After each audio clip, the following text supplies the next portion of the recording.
അല്ലേ? അതൊക്കെ ഉണ്ടാവുമെന്ന് വിചാരിക്കാം. നമുക്ക് ആ ഗായികയെ ക്ഷണിക്കാം. റിയാലിറ്റി ഷോയിലൂടെ നമ്മൾ പരിചയപ്പെടുമ്പോൾ ഈ കുട്ടിയോട് ഒരടുപ്പം കൂടുതൽ തോന്നി. കാരണം നേരത്തെ പറഞ്ഞ പോലെ കണ്ണൂർ സലീം എന്ന് പറയുന്ന ഗായകന്റെ സംഗീത കുടുംബം നമുക്കറിയാം. എല്ലാവരും പാട്ടുകാരനാണ്. സലീജ് വലിയ ലീഡ് സിംഗർ ആയിരുന്നു. ഇപ്പോഴാണ് പാട്ട് നിർത്തിയിട്ടില്ലല്ലേ? മെച്ചുവേർഡ് ആയിട്ടുള്ള ഒരു വളർന്ന പാട്ടുകാരിയായിട്ട് കണ്ടു. അങ്ങനെ നമുക്ക് പ്രിയങ്കരായി മാറിയ മൈലാഞ്ചിയിലൂടെ ഫേമസ് ആയ കണ്ണൂർ സലീം ഫാമിലിയിൽ നിന്നുള്ള beautiful singer. Let's welcome Sajili Saleem.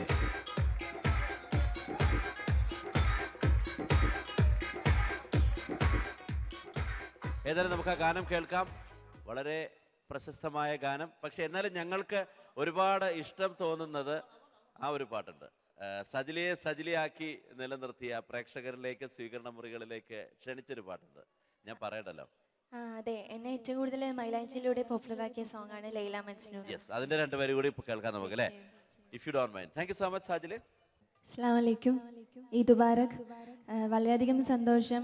കുറേയധികം വലിയ വലിയ കലാകാരന്മാരെ കാണാനും കേൾക്കാനും സാധിച്ച് നിങ്ങളുടെ മുന്നിൽ എനിക്കും ഇങ്ങനെ ഒരു ഭാഗ്യം ലഭിച്ചതിൽ ഞാൻ അള്ളാഹുവിനോട് സ്തുതി പറയാണ്. പിന്നെ ഈ ഒരു പ്രോഗ്രാം കഴിയുന്നവരെ നിങ്ങളുടെ സപ്പോർട്ട് ഉണ്ടാവുമെന്ന് പ്രതീക്ഷിക്കുകയാണ്. ഉണ്ടാവില്ലേ? ഒരു നല്ലൊരു കയ്യടി തന്നെ.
Sajili, thank you so much for the beautiful song. അപ്പോൾ വീണ്ടും നല്ല പാട്ടുകളുമായിട്ട് സജിലി എത്തുന്നത് കാത്തിരിക്കാം.